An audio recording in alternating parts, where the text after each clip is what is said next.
কাঠালিয়া আসনে গত আপনারা বহু বছর সবাই দেখছে, এমপি মন্ত্রী হয়েও আসছে, কিন্তু তারা জনগণের চাহিদা মতন কোনো কাজ করতে পারে নাই।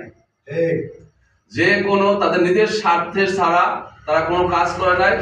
সেই আমরা অসম্পূর্ণ কাজগুলো সম্পূর্ণ করার জন্য, জনগণের কাজগুলো করার জন্যই আমার রাজনীতির মাঠে আসা। আপনারা জানেন জনগণের কোনটা দরকার। এই যে বেড়িবাঁধ, এই একটা বেড়িবাঁধ আছে, এই বেড়িবাঁধ থেকে প্রতি বছরই না, প্রতি বছরই কিছু কিছু ঘর বাড়ি হারাই যায়।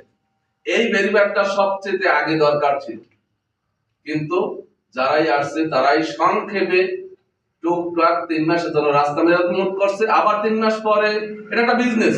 এই যে রাস্তা মেরামত করা এটা কিন্তু বিজনেস। প্রতি বছরের যে বাজেট, এই বাজেটগুলো রাস্তায় খোয়ান লাগে।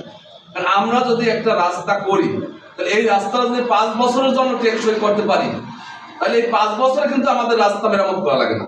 তাহলে কিন্তু এই 5 বছর যে এই যে বাজেটটা হয়, এই টাকা থেকে কিন্তু আমরা কৃষকের সারের কাজে লাগাইতে পারি, অসহায় মানুষের সেবা দিতে পারি, গ্রামগঞ্জে সংস্কারযোগ্য মসজিদগুলোর কাজ করতে পারি।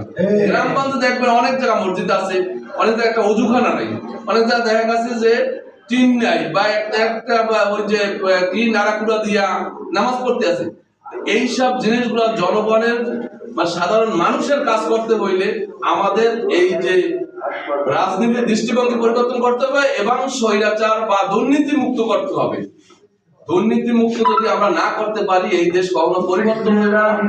আমাদের এই রাজাপুরে আপনারা দেখেন একটা মেডিকেল আছে, এই মেডিকেলটা কিন্তু এখনো জায়গায় কোনো রোগী যায় না। যারা ঠেইকা ডায়রিয়া হইলে বেতন তাড়াতাড়ি যায়, এছাড়া কোনো রোগী যায় না, ক্লিনিকে যায় না, বৈঠা যায়।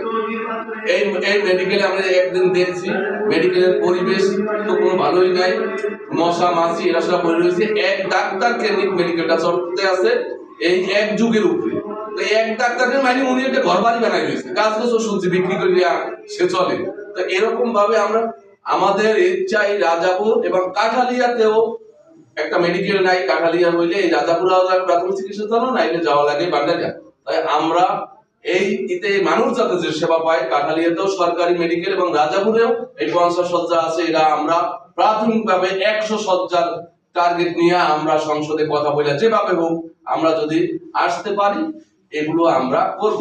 সাধারণ মানুষের জন্য আমরা গ্রামগঞ্জে সংস্কারযোগ্য মসজিদগুলো করব, আমরা সাধারণ মানুষের সারের ব্যবস্থা করব, আমরা ইউনিয়ন কাউন্সিলের যে সিন্ডিকেট হয় যেগুলো দেখা গেছে সাধারণ মানুষের রিলিফগুলো ঠিকভাবে পায় না।